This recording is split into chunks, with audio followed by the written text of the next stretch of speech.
అవినాష్ రెడ్డి మీద ఏబిఎన్ గానీ, ఆంధ్రజ్యోతి రాధాకృష్ణన్ గానీ చేస్తున్న దాడి, అక్షర దాడి, దృశ్య దాడి, అన్ని రకాల దాడులు. అంటే ఇప్పుడు ఏం జరుగుతుంది గొడవ? ఏబిఎన్ రిపోర్టర్ల మీద, కెమెరామెన్ల మీద దాడి జరుగుతుందని అన్నారు గదా! అది చాలా చిన్న దాడి. రాధాకృష్ణ, వైఎస్ కుటుంబాన్ని మీద చేస్తున్న దాడి చాలా పెద్ద దాడి. ఫస్ట్ ఆఫ్ ఆల్ ఈ దాడి ప్లస్ ఏంటి? మైనస్ ఏంటి? ఎవరికి లాభం? ఎవరికి నష్టం? అనేది బేరీజ్ చేసుకొని చూస్తే ఫస్ట్ ఆఫ్ ఆల్ ఈ దాడి వల్ల మొదట బాగుపడిన వ్యక్తి జగన్మోహన్ రెడ్డి. జగన్మోహన్ రెడ్డి హీరో అయ్యి వైఎస్ఆర్‌సీపీకే తొలితరం నాయకుడయ్యాడు. ఇప్పుడు ఈ రోజున వైఎస్ కుటుంబంలో ఆయనది టాప్ ప్లేస్. తర్వాతి స్థానం ఎవరిది అనేది రాధాకృష్ణ దాడులను బట్టి చూస్తుంటే తర్వాతి స్థానం అవినాష్ రెడ్డిదిగా కనిపిస్తుంది మనకు. అవినాష్ రెడ్డి అనేవాడు ఈ పార్టీలో రేపటి రోజున నెంబర్ 2కి వెళ్ళిపోయే పరిస్థితి ఉంటుంది. ఎందుకంటే ఆంధ్రజ్యోతి రాధాకృష్ణ ఎవరి మీదన్నా పాజిటివ్‌గా రాస్తే వాళ్ళు డౌన్ అయిపోతూ ఉంటారు. మీరు కావాలంటే చూడండి, చిరంజీవిని గతంలో ఆకాశానికి ఎత్తేసాడు. అప్పుడు 2008లో పార్టీ పుట్టడము, దాని తర్వాత వచ్చిన తదనంతర పరిణామాలు, తర్వాత చిరంజీవి అభిమానులే వచ్చి ఇక్కడ ఏబిఎన్ ఆంధ్రజ్యోతి కార్యాలయం మీద దాడులు చేయడం, ఇవన్నిటిని బట్టి చూస్తుంటే రాధాకృష్ణ ఎవరి మీదైనా పాజిటివ్‌గా రాశాడు అంటే వాడు డౌన్ ట్రెండ్‌లోకి వెళ్ళిపోతాడు. 18 సీట్లకు కుదించకపోయి లాస్ట్‌కి దివాలా తీసి వెళ్ళిపోయాడు.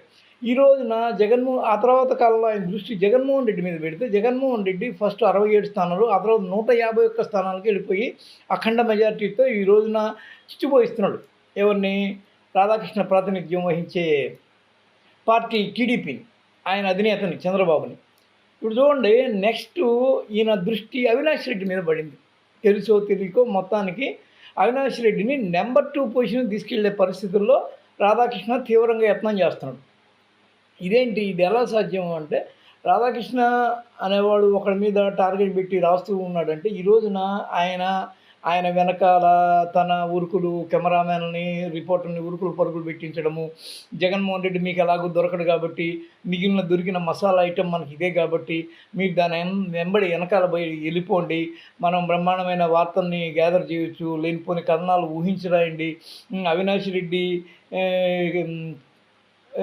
నిందితుడా లేకపోతే నేరస్తుడా? మనం అతను నిందితుడైనా కాకపోయినా మనం నేరస్తుడిని చేసేద్దాం.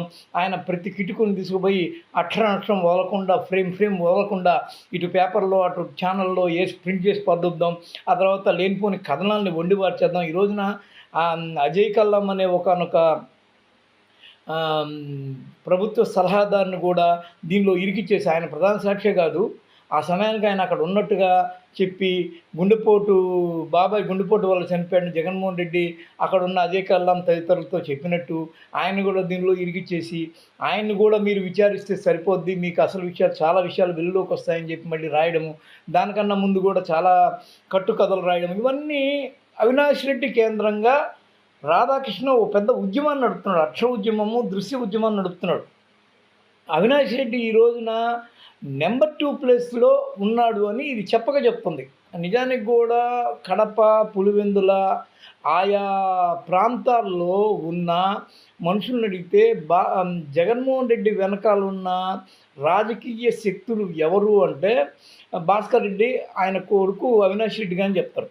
సరే, అది నెగిటివా పాజిటివా అని పక్కన పెడితే మొత్తానికి నెంబర్ 2 పొజిషను ఎవరిది అంటే ఇటు భారతీరెడ్డి యొక్క తల్లికి, ఆ తర్వాత అవినాష్ రెడ్డి యొక్క తండ్రికి ఉన్న సంబంధాలు వాళ్ళు బంధువులే.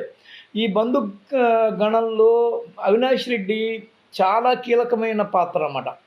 ఎందుకు అంటే భారతీరెడ్డి, అవినాష్ రెడ్డి బాగా దగ్గర బంధువులు కావడము, ఈ బంధుత్వము అనే దాని మీద జగన్మోహన్ రెడ్డి కూడా దగ్గర బంధువే. ఈ బంధుత్వం అనేది ఎట్లయిపోయిందంటే భార్య తరఫు నుంచి, జగన్మోహన్ రెడ్డి యొక్క భార్య తరఫు నుంచి బాగా ఎక్కువ అటాచ్మెంట్లోకి వెళ్ళిపోయి లాస్ట్‌కి అత్తగారు, ఆడపడుచు వీళ్ళు దూర బంధువులు అయ్యే వరకు వచ్చేసింది. ఈ విషయము అందరికీ ఇది క్లియర్. అయితే ఇప్పుడు మనందరికీ అర్థమయ్యేలాగా రాధాకృష్ణ చేస్తున్న ఒకానొక సందేశం ఏంటంటే, అవినాష్ రెడ్డి పార్టీలో కడప ఎంపీ స్థానంతో మాత్రమే సరిపోవట్లేదు. ఆయన పాత్ర 2 సెకండ్ పొజిషను. ఆయన్ని రెండో లీడర్‌గా మీరందరూ గుర్తించండి అని ఈయన చెప్తున్నాడన్నమాట.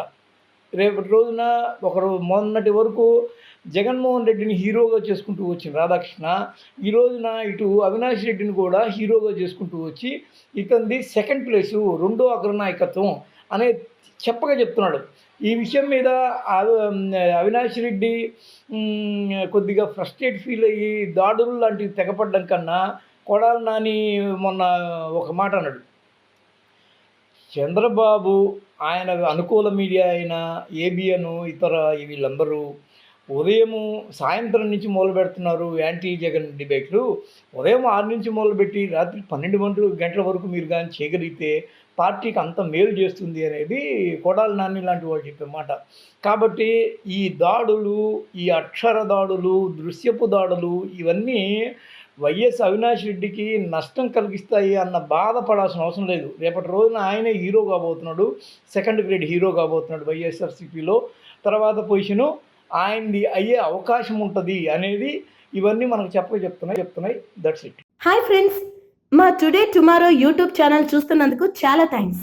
మరిన్ని లేటెస్ట్ వీడియోస్ కోసం వెంటనే సబ్స్క్రైబ్ చేయండి. అలాగే ఈ బెల్ ని కూడా రింగ్ చేసేయండి. మా నోటిఫికేషన్స్ అన్ని మీ మొబైల్లో వస్తాయి. అలాగే మా వీడియోస్ మీకు నచ్చితే లైక్ చేయండి, షేర్ చేయండి, నచ్చకపోతే కామెంట్ చేయండి.